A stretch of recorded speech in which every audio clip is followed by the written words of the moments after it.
Good day, everyone. We are here to present our research entitled Attitudes and Perceived Competence of Psychometricians Towards Psychological Tele-Assessment in the Philippines.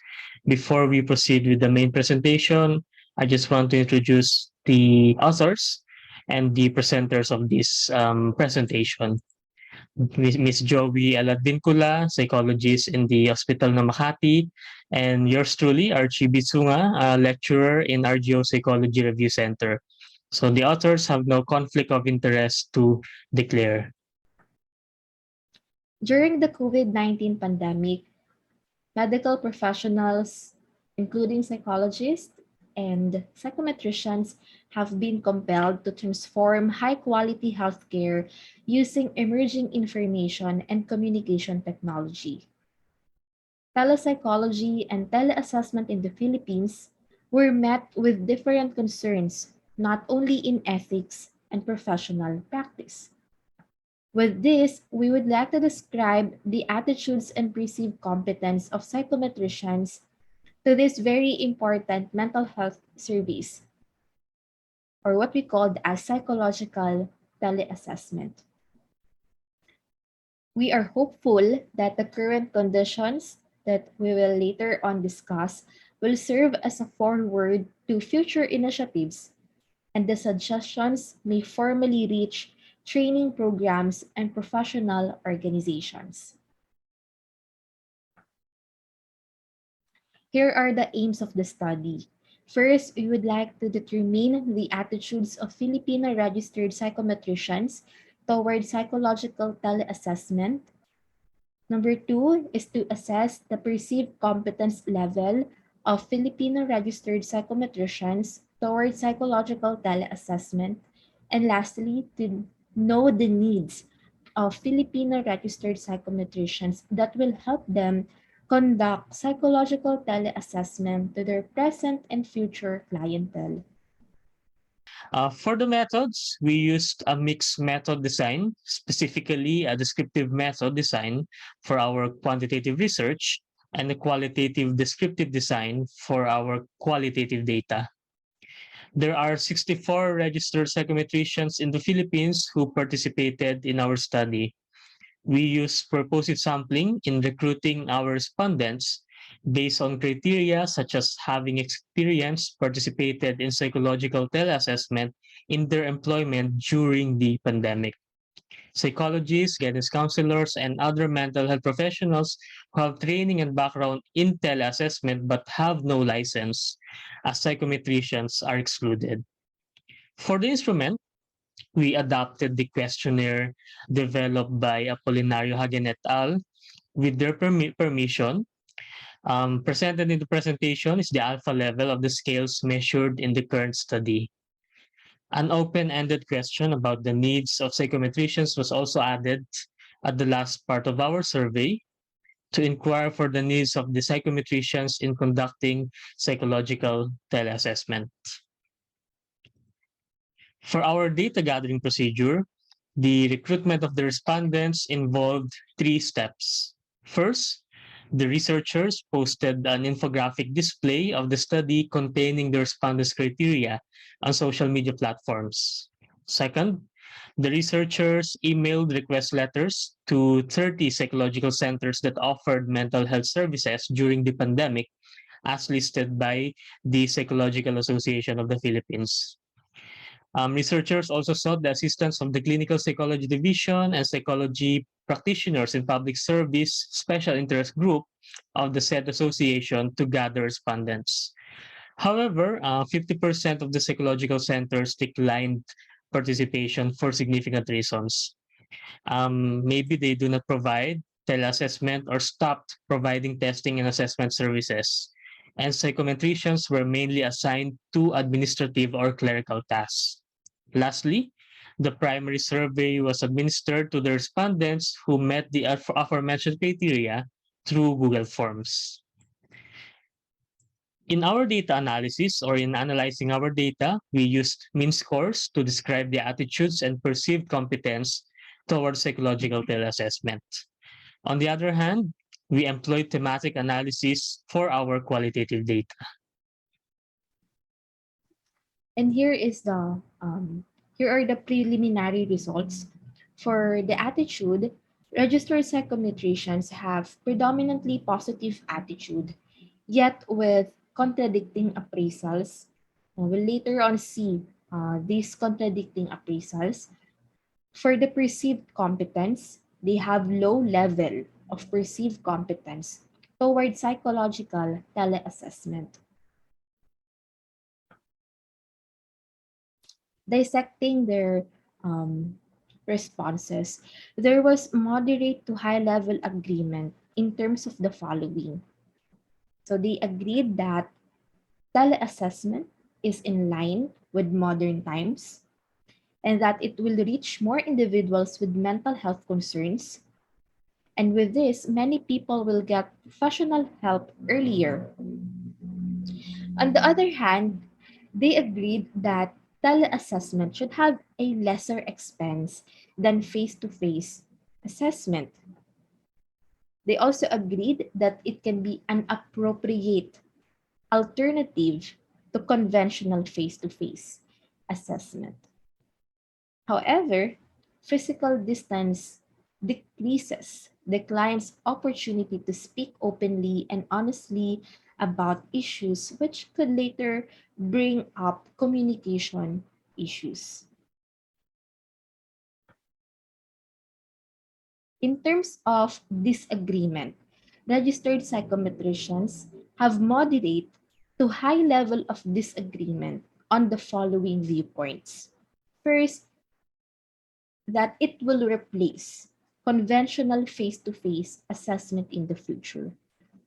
Despite seeing this as an alternative option, they disagreed that it will replace the conventional face-to-face assessment in the future. They also disagreed that it is better compatible with work and private life.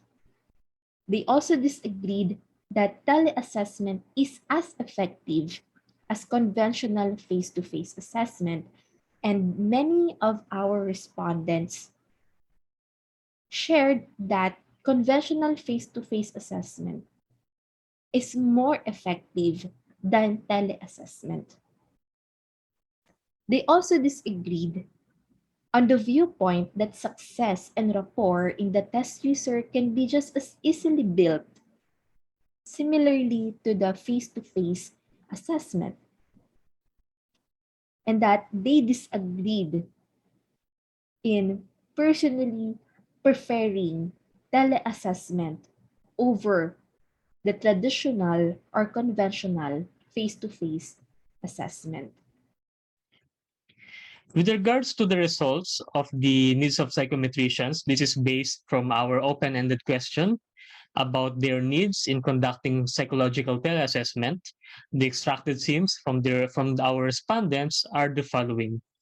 First, they need trainings in psychological tele-assessment.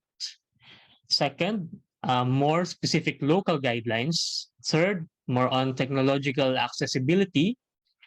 Fourth, session security. And last, the availability of online psychological tests. In terms of attitudes toward tele-assessment, the technology acceptance model and the unified theory of acceptance and use of technology by Venkatesh et al. 2003 highlighted the role of awareness and positive attitudes in the increased use of telepresence systems. The model and this theory emphasize that if we have awareness, we have knowledge, and we have an open, accepting, positive attitudes, we can benefit more in using tele-assessment. Meanwhile, for perceived competence, SUR 2021 emphasized that tele-assessment requires more complex preparation, procedural memory skills, and actual hands-on preparation or practice. Tele-assessment could not be mastered overnight. This requires preparation not only with the psychometrician, but could be supervised by the psychologist. And with this preparation, this would necessitate repeated exposure and practice so that our procedural memory skills can come in and will help us in this remote testing and assessment. Actual hands-on practice is also important so that we may not be only prepared, but we are confident in giving this service to our clients.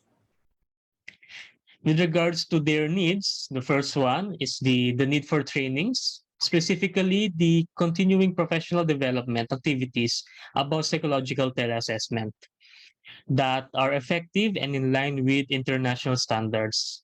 It will help the psychometricians in conducting the activity that is effective to their clients. Second, there should be specific local guidelines about the role of psychometricians in conducting teleassessments. Although there are guidelines, the role of psychometricians still vary depending on the context.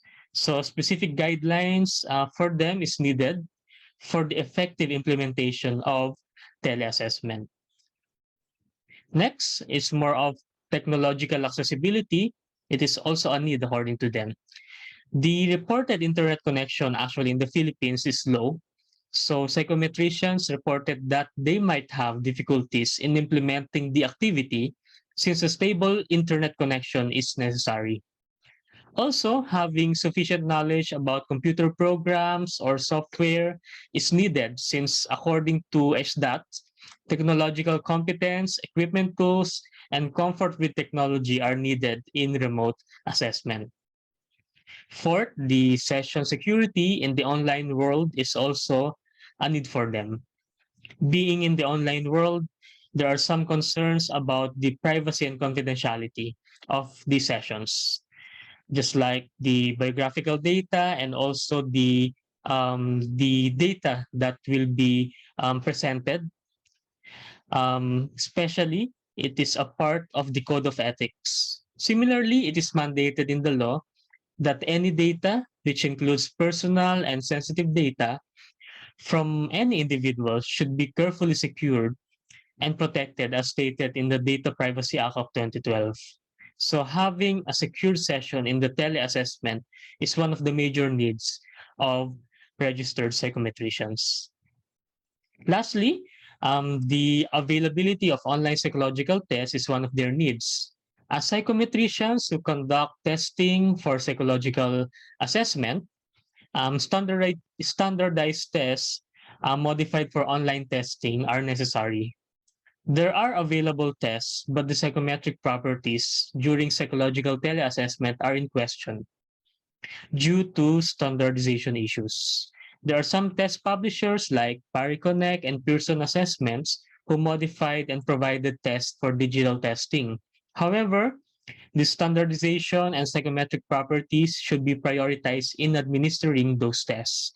Moreover, having extensive training regarding these tests should be prioritized also to minimize errors because to minimize errors in conducting psychological teleassessment. For our conclusion, first, there's a high level of openness to conduct teleassessment among the respondents, among the registered psychometricians. Second, a low perceived competence to conduct teleassessment to their present and future clientele.